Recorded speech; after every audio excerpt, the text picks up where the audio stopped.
Hello बच्चों, let's read the question.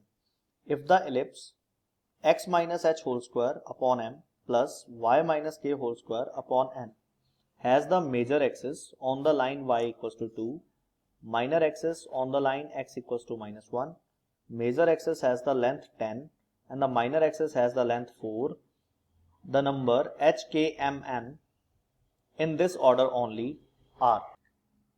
तो देखिए, सबसे पहले हम समझते हैं की कॉन्सेप्ट।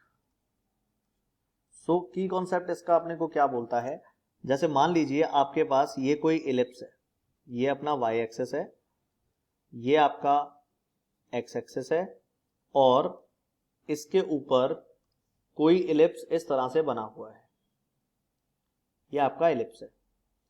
अब बेसिकली होता क्या है, ये जो x एक्सिस है इस पर ये वाला पॉइंट a0 होता है, ये वाला जो पॉइंट है वो 0b होता है। इसकी इक्वेशन अपने को पता है y इक्वल टू 0, इसकी इक्वेशन अपने को पता है x इक्वल टू 0। तो कहने का मतलब जो सेंटर है वो क्या हो गया, 0 0। इसको अपने मेजर एक्सिस बोलते हैं और इसको अपने माइनर एक्सिस बोलते हैं। तो मतलब मैं ये बात भी बोल सकता हूं कि इन दोनों का जो इंटरसेक्शन पॉइंट है ना, बेसिकली वो सेंटर होता है। तो इसी कॉन्सेप्ट का यूज करते हुए हम कि h, k, m और n की वैल्यू फाइंड करेंगे और उसके बाद उसको वैल्यू में पुट कर देंगे और हमारे पास वैल्यू मिल जाएगी। ओके, चलिए अब मैं देखता हूं। उसने कहा कि जो मेजर एक्सिस की इक्वेशन है, जो हमारे पास मेजर एक्सिस की इक्वेशन है वो है y इक्वल टू 2 और जो हमारे पास माइनर एक्सिस की इक्वेशन है, माइनर एक्सिस, उसकी इक्वेशन हमारे पास है x इक्वल्स टू -1। यानी कि अगर मैं बात करूं सेंटर की, तो इस इलिप्स का जो सेंटर है वो हो जाएगा -1, 2। ठीक है। अब जब अपने इसकी फॉर्म लिखते हैं x माइनस एच का whole square plus y minus K का होल स्क्वायर अपॉन, इसके अपॉन में होता है m और इसके अपॉन में होता है n।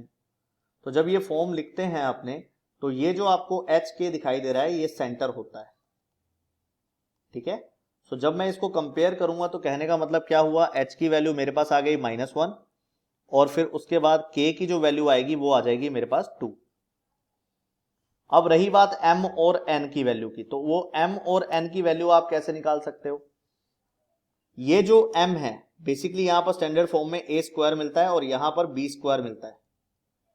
तो यहां पर दिया हुआ है, देखो आप, मेजर एक्सिस जो लेंथ है वो 10 है, तो मेजर एक्सिस की लेंथ 2a होती है, इक्वल टू 10 आएगा, यानी कि a की वैल्यू आएगी 5। इसी तरह से मेजर एक्सिस की जो लेंथ, माइनर एक्सिस की जो लेंथ है वो कितनी है, 4 है। तो लेंथ अगर 4 है तो 2b की वैल्यू 4 है, मतलब b की जो वैल्यू आएगी वो आएगी 2, राइट।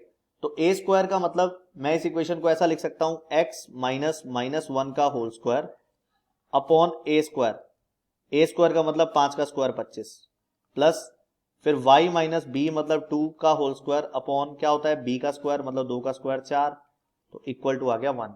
अब जब मैं कंपेयर करूंगा तो सारी की सारी वैल्यूज आप निकाल सकते हो, जैसे कि h की वैल्यू कितनी आई -1, k की वैल्यू कितनी आई 2, m की वैल्यू क्या होगी 25, फिर n की वैल्यू क्या होगी 4। अब उसने अपने को आंसर किस ऑर्डर में पूछा है, h, k, m, n की फॉर्म में पूछा है। तो देखो h फिर k फिर m फिर n, मतलब हमारा ऑप्शन होगा -1, 2, 25 और 4। ठीक है। तो आप इस ऑप्शन पर नजर डालिए, देखिए -1, 2, 25 और 4, यानी कि correct answer is option D. Hope you understood it well. Best of luck.